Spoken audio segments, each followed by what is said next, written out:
Dear students, अस्सलाम वालेकुम वरहमतुल्लाह। जैसा कि आप जानते हैं कि हमने इससे पहले चैप्टर पढ़ा था जिसका नाम था इंटीजर्स।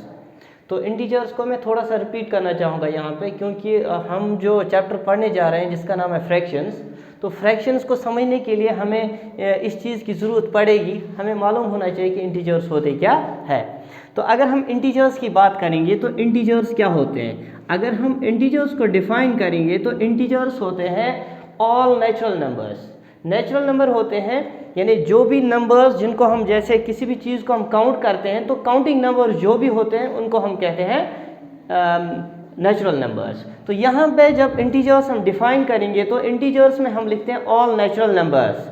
तो जब नेचुरल नंबर्स सभी आते हैं तो नेचुरल नंबर्स में हम इस तरह से एग्जांपल दे सकते हैं 1 2 3 यानी 1 से लेकर के यानी up to infinity, infinite numbers are existing there. तो इस तरह से हम देखते हैं कि सारे नेचुरल नंबर्स आ गए। फिर हम लेते हैं नेचुरल नंबर्स के नेगेटिव्स। तो इसमें नेचुरल नंबर्स के नेगेटिव्स है -1, -2, -3। इस तरह से हम इसको देखेंगे कि अप टू -इन्फिनिटी और नंबर्स आपको मिलेंगे। तो इसके साथ हम जोड़ते हैं ज़ीरो को भी, इंक्लूडिंग ज़ीरो। तो हमारे पास एक सेट तैयार होता है। इस सेट को हम किस नाम से जानते हैं? Set of integers. तो इंटीजर्स होते हैं ऑल नेचुरल नंबर्स, जैसा कि आप देख सकते हैं these are natural numbers. Their negatives, तो ये उनके नेगेटिव्स हुए। इसके बाद इंक्लूडिंग ज़ीरो। तो डेफिनेशन में हमें लिखना है integers are all natural numbers, their negatives including zero are known as integers. तो ये इंटीजर्स की डेफिनेशन हुई। लेकिन इंटीजर्स को किससे हम डिनोट करते हैं? हम set of integers they are denoted by letter z, यानी z से हम उनको डिनोट करते हैं, या लेटर i से भी हम कभी कभार यानी इंटीजर्स को डिनोट करते हैं। ये थी थोड़ी बहुत इंफॉर्मेशन इंटीजर्स से रिलेटेड। लेकिन हमारा जो चैप्टर आज का है दैट इज़ फ्रैक्शंस। तो पहले हमें पता होना चाहिए कि फ्रैक्शन है क्या। आप देख सकते हैं यहाँ पे डेफिनेशन में मैंने पहले ही दिखाया हुआ है, वहाँ पे लिखी हुई है definition, those numbers which are in the form of p by q। वो नंबर जो किस फॉर्म में होंगे? p अपॉन q फॉर्म में। जैसे अगर हम यहाँ पे देखेंगे 2/5, जो 2/5 हमने यहाँ पे एक एग्जाम्पल दी, इसमें हमने दिखाया कि ये किस फॉर्म में है? p अपॉन q फॉर्म में, यानी कि 2 जो है दैट इज़ p, ये 5 जो है दैट इज़ q। लेकिन वहाँ पे डेफिनेशन में लिखा हुआ है with the condition q is not equal to zero. इसका मतलब q ज़ीरो के बराबर नहीं होना चाहिए। तो यहाँ पे हम चेक कर सकते हैं, यहाँ पे q ज़ीरो के बराबर नहीं है। तो अगर हम लिखेंगे कि 1/0, इसका मतलब q ज़ीरो के बराबर है। लेकिन हमने डेफिनेशन के मुताबिक हमारी जो एग्जाम्पल रहेगी, अगर हमें देखना होगा कि फ्रैक्शन क्या होती है, वो नंबर्स होते हैं जिनको p अपॉन q फॉर्म में लिखा जा सकता है। तो ये है p upon q, they are in the form of p by q। यहाँ पे with condition q is not equal to zero, q zero के बराबर नहीं होना चाहिए। तो इसमें q ज़ीरो के बराबर नहीं है, तो इसी को हम फ्रैक्शन कह सकते हैं। लेकिन इसको हम फ्रैक्शन नहीं कह सकते। इसके साथ लिखा है where p and q are positive integers. लेकिन कंडीशन ये भी साथ दी हुई है कि ये जो p होगा, यानी कि ये ऊपर वाला नंबर जिसको हम न्यूमरेटर के नाम से भी जानते हैं, नीचे वाला नंबर इसको डिनोमिनेटर भी हम कहते हैं, जिसमें p एंड q वो रहते हैं पॉजिटिव इंटीजर्स। वो यानी पॉजिटिव इंटीजर्स का मतलब होता है, जब अभी मैंने पढ़ाया था आपको इंटीजर्स क्या होते हैं, जिसमें जो पॉजिटिव इंटीजर्स होंगे यानी विदाउट नेगेटिव्स, वो सारे नेचुरल नंबर्स होंगे। तो इसका मतलब हमें p और q वो किसी भी हाल में हमें क्या लेना है? किसी भी सूरत में हमें वो पॉजिटिव ही लेना पड़ेगा। हमें नंबर्स पॉजिटिव नंबर्स लेने पड़ेंगे, यानी नेचुरल नंबर्स लेने पड़ेंगे, या काउंटिंग नंबर्स कहा जा सकता है। तो इस तरह से p अपॉन q फॉर्म जो हम देख रहे हैं, p अपॉन q फॉर्म में 2/5, यहाँ पे q ज़ीरो के बराबर नहीं है, तो इसको हम कह सकते हैं दिस इज़ फ्रैक्शनल नंबर, या इसको फ्रैक्शन भी कहा जा सकता है। लेकिन जब कभी भी आप देखोगे 1/0, 2/0, 3/0 इस तरह के नंबर्स, या -3/0, जिनमें 3 भी, अगर इसमें देखेंगे 1 भी इंटीजर है, 0 भी इंटीजर है, लेकिन यहाँ पे q ज़ीरो के बराबर है, यहाँ पे भी q ज़ीरो के बराबर। जब इस तरह की कोई सिचुएशन, कोई इस तरह की एग्जांपल आपको दिखेगी, तो आप समझो ये आज तक किसी ने डिफाइन नहीं किया, इसलिए हम इनको लिखते हैं these are not defined, not defined. तो अभी तक ये किसी ने डिफाइन ये कोई डिफाइन नहीं कर सका। तो ये हम एग्जाम्पल्स नहीं दे सकते इसमें, हमें बस चेक करना है कि डिनोमिनेटर 0 नहीं होना चाहिए। लेकिन हमें ध्यान देना है यहाँ पे कि ये जो P अपॉन Q फॉर्म हम देख रहे हैं, यानी number P upon Q form में है, जैसे हमने डेफिनेशन में लिखा है those numbers which are in the form of P by Q. So this number, this 2/5, it is in the form of P by Q, where you can check that this P is the numerator, this 2 is the numerator, 5 is the denominator. तो इस तरह से हम देख रहे हैं it is in the form of P by Q। इस तरह से हम बहुत सारी एग्जाम्पल्स दे सकते हैं। हाँ, आप भी कुछ एग्जाम्पल्स दे सकते हैं, जैसे हाँ आपने कहा कि 7/5, हाँ 7/5 है, जिसमें 7 जो है दैट इज इंटीजर है ना, तो इसमें 5 जो है ये भी इंटीजर है, लेकिन हमें चेक करना है पॉजिटिव इंटीजर है या नहीं। हाँ पॉजिटिव इंटीजर है, पॉजिटिव इंटीजर है। अगर नेगेटिव होता, जैसे -7 नेगेटिव इंटीजर है, यहाँ पे हम ले रहे हैं पॉजिटिव इंटीजर, लेकिन एक इसमें से नेगेटिव है, तो इसको हम फ्रैक्शन नहीं कहेंगे, इसको हम रैशनल नंबर कहते हैं। तो रैशनल नंबर्स की डेफिनेशन क्या होती है? रैशनल नंबर्स में बस इतना करना है, those numbers which are in the form of P by Q with the condition Q is not equal to 0, where P and Q are positive integers के बदले हम लिख सकते हैं P and Q are integers. इसका मतलब positive भी हो सकता है, नेगेटिव भी हो सकता है, तो वो डेफिनेशन रहेगी फिर रैशनल नंबर्स के लिए। तो इससे ये साबित होता है कि जो जब P एंड Q पॉजिटिव रहेंगे तो वो पॉजिटिव रैशनल नंबर होगा। तो इसलिए हम एक और डेफिनेशन बना सकते हैं फ्रैक्शंस की, हम लिख सकते हैं कि all positive rational numbers are known as fractions. तो इस तरह से हम फ्रैक्शंस को डिफाइन कर सकते हैं। एक और डेफिनेशन है इसी की, अगर हम लिखना चाहेंगे, हम देखते हैं कोई एक यानी कोई भी चीज़ जिसको हम डिवाइड करते हैं इक्वली, किसी भी चीज़ को हम इक्वली डिवाइड करते, जैसे हमारे पास मैं ये सर्कल बना रहा हूँ, तो ये ऑब्जेक्ट कोई भी ऑब्जेक्ट ले रहे हैं हम, तो फिलहाल हम समझ रहे हैं कि डायग्राम से अगर कोई फिगर होगी हमारे पास, कोई कंप्लीट फिगर होगी, तो उस फिगर को जैसे ये सर्कल हमने लिया है, इसको हमने डिवाइड किया है 4 इक्वल पार्ट्स में। लेकिन हमें ये जहन में रखना है, जब भी हमें यानी किसी भी फिगर को, किसी भी चीज़ को डिवाइड करना है, उसको हमें इक्वली डिवाइड करना होगा, तब जाके हम फ्रैक्शंस यानी दिखा सकते हैं कि फ्रैक्शन क्या होती है। तो इस वाली जो ये एग्जाम्पल मैं आपको दिखा रहा हूँ कि इस सर्कल को हमने इक्वली डिवाइड किया है। Let us say this figure is equally divided into 4 equal parts. If I am shading, so I have shaded here this very portion, it means 1 part out of 4 parts. So for the shaded portion, what will we say? That we will say that 4 out of 4 parts 1 is shaded. For the shaded portion we will say that the fraction will be 1 part is shaded out of 4 parts. तो इस figure के लिए हम बता सकते हैं एक ही part shade किया हुआ है 4 पार्ट्स में से, तो इस तरह से हमारी फ्रैक्शन बनेगी 1/4 या 1/4।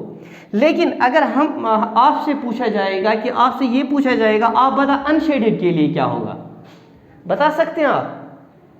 हाँ बिल्कुल, ये जो अनशेडेड है 3 पार्ट्स, जैसे हम देख रहे हैं कि 3 parts are unshaded, but these 3 parts are out of 4 parts.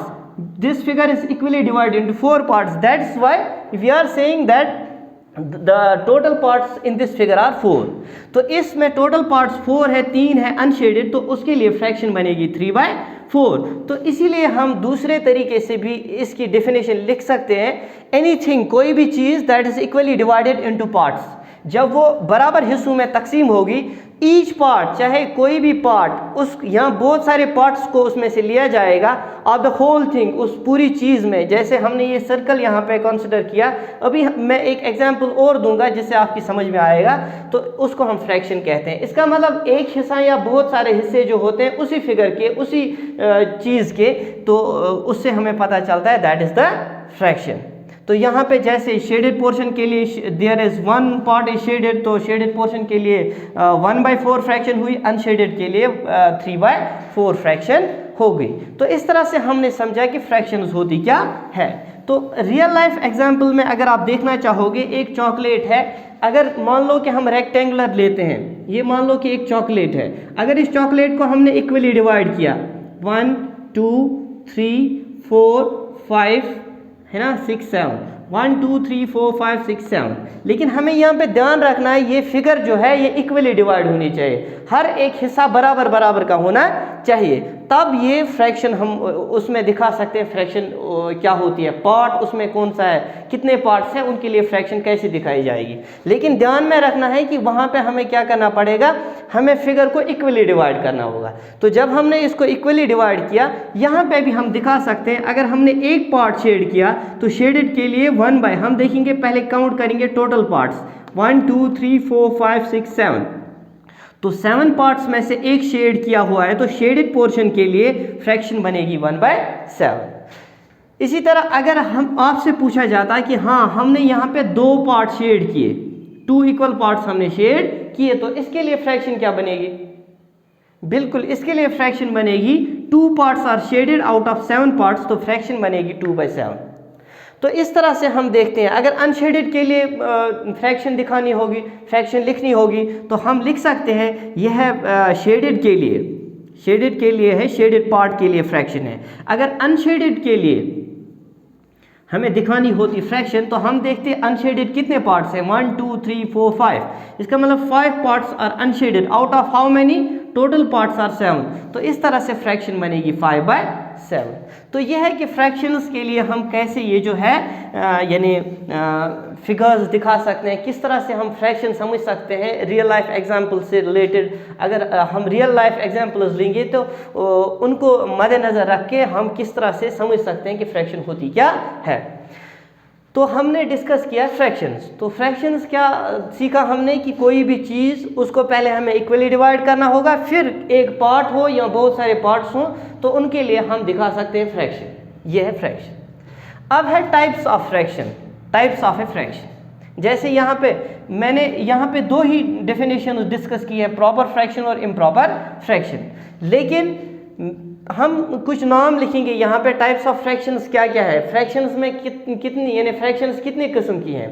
जैसे टाइप्स ऑफ फ्रैक्शंस में हम पहली फ्रैक्शन लिखेंगे, उसको हम यानी पहला नाम मैंने यहाँ पे लिखा proper fraction. This is one of the fractions, types of fractions, तो this is proper fraction. Second number पे हम लिखेंगे इम्प्रॉपर फ्रैक्शन। कम से कम आपको पता होनी चाहिए कि टाइप्स कितनी है इसकी, फ्रैक्शंस की। प्रॉपर फ्रैक्शन है एक, दूसरी फ्रैक्शन जो हम लिख रहे हैं इम्प्रॉपर फ्रैक्शन। इसी तरह तीसरी फ्रैक्शन हम लिखेंगे unit fraction. Unit fraction, unit fraction के बाद लिखेंगे मिक्सड फ्रैक्शन। इन सभी फ्रैक्शंस को हमें डिस्कस करना होगा कि कौन सी फ्रैक्शन क्या है। लेकिन फिलहाल मैं यहाँ पे लिख रहा हूँ, आपको समझा रहा हूँ कि टाइप्स ऑफ फ्रैक्शन जब लिखना है तो हमें समझना होगा कि इसमें कौन कौन सी टाइप है, ये हमें मालूम होना चाहिए। उसके बाद हम उनकी डेफिनेशन लिखेंगे, प्रॉपर कौन सी है, इम्प्रॉपर कौन सी है, यूनिट कौन सी है, मिक्सड फ्रैक्शन कौन सी है। इसी तरह फिर है कि हमें देखना है कि like fractions, like fractions, like तो जब लाइक की बात आएगी तो हम समझते हैं ये कहीं ना कहीं से एक जैसी फिगर्स हो गई, तो थोड़ा सा आइडिया मिल रहा है। तो किसी बुनियाद पे ये जज होता है कि किस तरह से, जैसे अगर आप में से 2 बच्चों को हम लेंगे तो वहाँ पे हम देखेंगे कि 2 बच्चे अगर हम उनको कहेंगे आप एक जैसे हो, तो कैसे बता सकते हैं, कोई चीज़ देख के हम कहेंगे कि आप एक जैसे हो। इसी तरह यहाँ पे हम देखते हैं लाइक फ्रैक्शंस। ये फ्रैक्शंस हमने यहाँ पे लिखा, फ्रैक्शन नहीं लिखा, फ्रैक्शंस प्लूरल लिखा है हमने यहाँ पे। इसका मतलब ये 2 फ्रैक्शंस हो सकती है या 2 से ज़्यादा भी, it can be a group of fractions. फिर इसके बाद है अनलाइक फ्रैक्शंस। तो ये है टाइप्स ऑफ फ्रैक्शंस। लेकिन आज के वीडियो में जो मैं यहाँ पे पढ़ा रहा हूँ कि मैंने पहले ही डिस्कस किया, वहाँ पे राइट में लिखा हुआ है कि हमें क्या क्या कौन कौन सा टॉपिक पढ़ना है। हमने सिर्फ पढ़ना था फ्रैक्शंस, और उसके 2 ही टाइप्स आज हम पढ़ेंगे, जिसमें आएगा प्रॉपर फ्रैक्शन क्या है और इम्प्रॉपर फ्रैक्शन क्या है। तो प्रॉपर फ्रैक्शन में क्या होता है, पहले ही हम समझेंगे कि इसमें भी ये भी फ्रैक्शन है, ये भी फ्रैक्शन ही है, तो P/Q फॉर्म में होगी। लेकिन समझना है जब P/Q फॉर्म में है, यहाँ पे with condition Q is not equal to 0, इसमें भी Q is not equal to 0। इसका मतलब दोनों क्या है, फ्रैक्शंस होंगी, because both are in the form of P/Q, Q is not equal to 0। तो इसकी एग्जाम्पल अगर हम देखेंगे, लेकिन प्रॉपर फ्रैक्शन होती क्या है, प्रॉपर फ्रैक्शन वो फ्रैक्शन होती है जिसका डिनोमिनेटर बड़ा होता है न्यूमरेटर से। हम मानते हैं इसको p को कहते हैं न्यूमरेटर, q को कहते हैं डिनोमिनेटर। इसमें हम कंडीशन एक और बनाएंगे, डिनोमिनेटर बड़ा होना चाहिए, denominator is greater than numerator, इसका मतलब q is greater than p। इसी तरह से अगर हम p अपॉन q फॉर्म दूसरी देख रहे हैं, यहाँ पे डिनोमिनेटर छोटा होना चाहिए। हम यहाँ पे जो फ्रैक्शन मैंने लिखी है कि इम्प्रॉपर फ्रैक्शन होती क्या है, तो आप देख सकते हैं उधर इम्प्रॉपर फ्रैक्शन क्या है कि जिसका डिनोमिनेटर छोटा होगा या न्यूमरेटर के बराबर होगा। जैसे 2 अपॉन 5 अपॉन 2 लेंगे, इसमें डिनोमिनेटर छोटा है, तो जब डिनोमिनेटर छोटा लेंगे न्यूमरेटर से तो इसका मतलब वो होगी इम्प्रॉपर फ्रैक्शन। अगर ये उल्टा होता 5/2, ये 2/5, 5/2 के बदले 2/5, अगर इसका रेसिप्रोकल लेंगे तो 2/5 जो है जिसका डिनोमिनेटर बड़ा है, यहाँ पे हम देख सकते हैं q जो है वो बड़ा है, क्यों, हाँ 2 से बड़ा है 5, तो यहाँ पे इसको हम कहेंगे प्रॉपर फ्रैक्शन, प्रॉपर फ्रैक्शन। अगर डिनोमिनेटर छोटा होगा तो उसको कहेंगे इम्प्रॉपर फ्रैक्शन। लेकिन इम्प्रॉपर फ्रैक्शन में एक और कंडीशन है, डिनोमिनेटर या न्यूमरेटर दोनों एक यानी बराबर हो सकते हैं। जैसे 2/2 है, न्यूमरेटर भी 2 डिनोमिनेटर भी 2, तो इसको भी इम्प्रॉपर फ्रैक्शन ही कहते हैं। इसी तरह 5/5